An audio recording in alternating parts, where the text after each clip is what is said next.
Having understood about the basic terminology associated with circles, it is now time to talk about some useful theorems or to learn about some useful properties of a circle, okay? So the very first and useful property of a circle is that equal chords in a circle subtend equal angle at the center, okay? So take a look at this diagram and then we will try to understand what this sentence means, okay? So I have a circle and it has two chords, let's say AB and chord CD, all right? And this circle has a center at O. And the angle subtended by chords will be simply by joining the ends of the chord to the center, okay? So I'm joining the ends B and ends A to the center of this circle.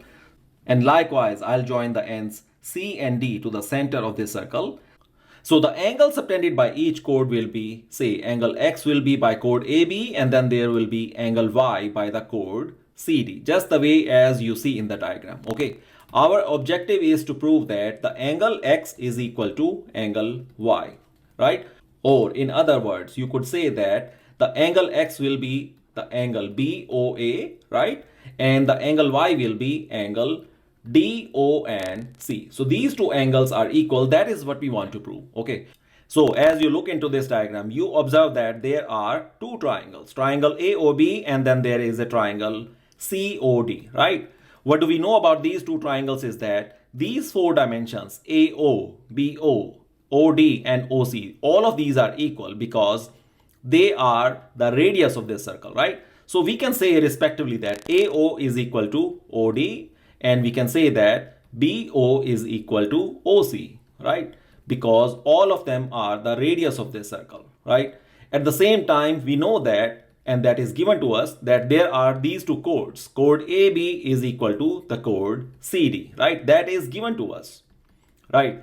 Now, what you have obtained in these two triangles is that you have obtained a triple S criteria. And that means that these two triangles are congruent to each other.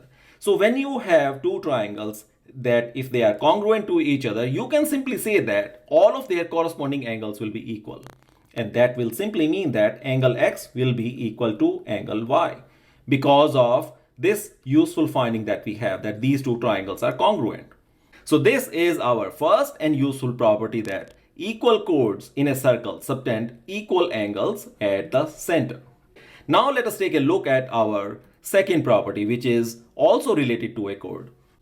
And the second property is that if we draw a line that connects from the center of a circle to bisect a chord, then that line will be perpendicular to the chord, okay? So here is my circle. This circle has a center at O, and then there is my chord AB, okay?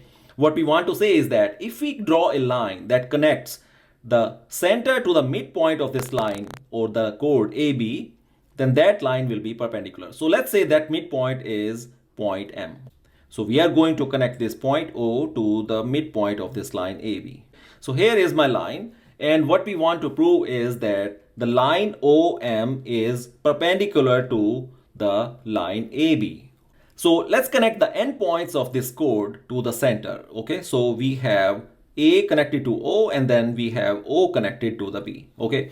By the way of this structure, now you obtain two triangles, right? You have a triangle AOM, and then you have a triangle BONM, right?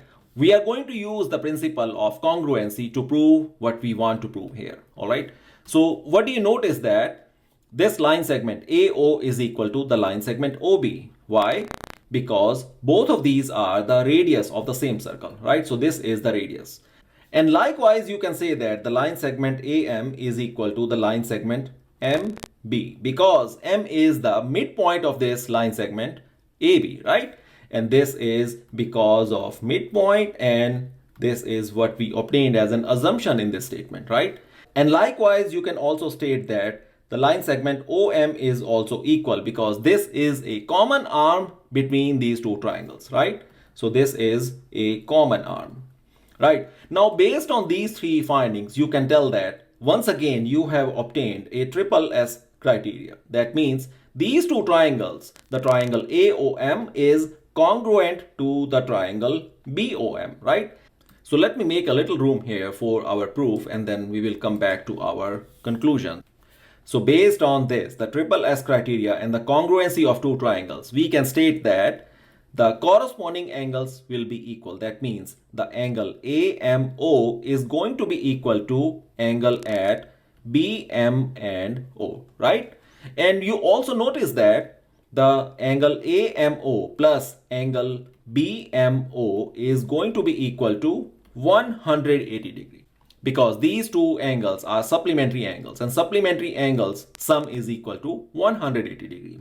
That means if two angles are equal and the sum of those angles is equal to 180 degree, that means each angle has to be equal to 90 degree. Only then it can result in a sum of 180 degree. And that means this is a right angle that is formed between the line segment OM and the line segment AB, right?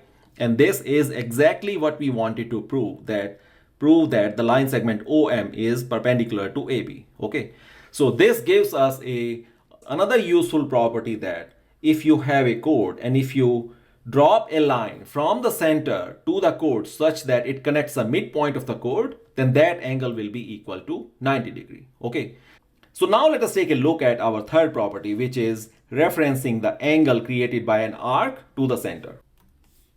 So the statement is the angle subtended by an arc at the center is twice of the angle subtended by it at any other point on the remaining part of the circle. Okay, so in this case my arc is by connecting these 2 points P and Q that are on the boundary of this circle, and the angle created by this arc at the center will be, first let's connect these 2 points to the center.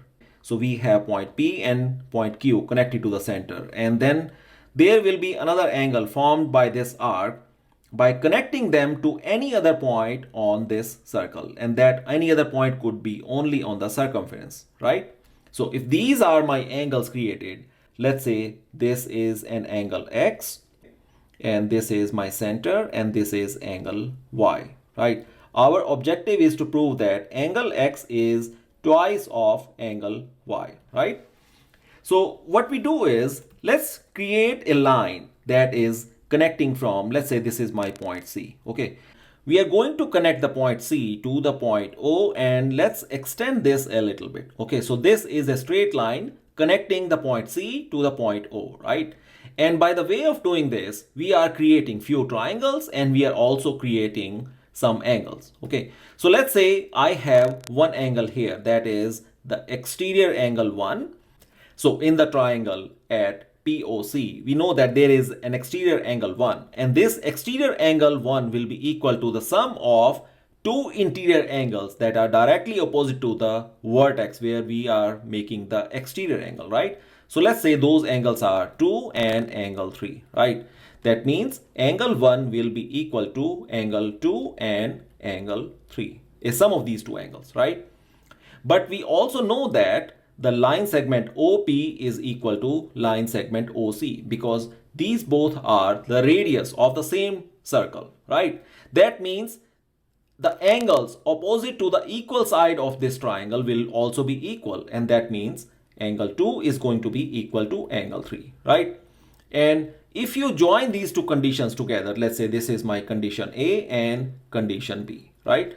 What you do is you can simply rewrite your whole thing as angle 1 is equal to angle 2 times 2, right? Because angle 2 is equal to angle 3, right? Likewise, you can obtain a similar finding in the second triangle, the triangle at which is formed by Q, O and C, right? You have an exterior angle. Let's say this is my exterior angle, that will be angle 4, right? And then in this triangle, you notice that I have two interior angles, that will be, let's say 5 and let's say that is angle 6. Okay, by using the similar principle, you can state that the angle 4, the exterior angle, will be equal to the sum of angle 5 and angle 6, right? It is known to us because it's a known property of a triangle, right? At the same time, the line segment OQ is equal to line segment OC. And these are the two sides of this triangle. That means, and it is because of the radius. And that means the angles opposite to these two sides that are equal in length of a triangle will also be equal. And this means that angle 5 is equal to angle 6. And if you substitute this condition, let's say this is condition number C, and this is condition number D. When you substitute these two conditions together, you obtain that angle 4 is equal to twice of angle 5, because 5 is equal to 6 and sum of 5 and 6 is equal to 4, right? So you have obtained two very useful findings. Let's say finding number E and you have a finding number F, right? So what you can do is that you can sum up these angles, angle 1 and angle 4, and when you do that, what you obtain is this is equal to twice of angle 2 plus twice of angle 5, right? And it can be rewritten as angle 1 and 4 is equal to the angle X, which is right here, correct? These two angles are at this center by this arc PQ, right? So this will be angle X, and this is equal to twice of angle 2 and twice of angle 5. This is my angle 2 and this is my angle 5, right? We can simply factor the number 2 out and this will be equal to angle Y. And that is exactly what we wanted to prove to begin with, right? Angle X is twice of angle Y. So based on this finding, you can rewrite in the terms of these angles that angle POQ is twice of the angle made at P, C, and Q, right? And this is exactly what we want to prove. Okay, now let us summarize what we have discussed so far. So what we have done is we have discussed three properties: that equal chords in a circle subtend equal angles at the center. Then we also looked into the second case in which we said that a line drawn through the center of a circle to bisect a chord is perpendicular to the chord. And then we looked into the third case in which we proved a statement that the angle subtended by an arc PQ at center is twice of the angle subtended by the same arc at any other point on the circle, right? So these three findings that we have discussed, these I call as the building blocks of understanding the properties of a circle, because by the way of these three findings, you can virtually prove almost anything that is required out of a circle, or you can disprove depending on the case.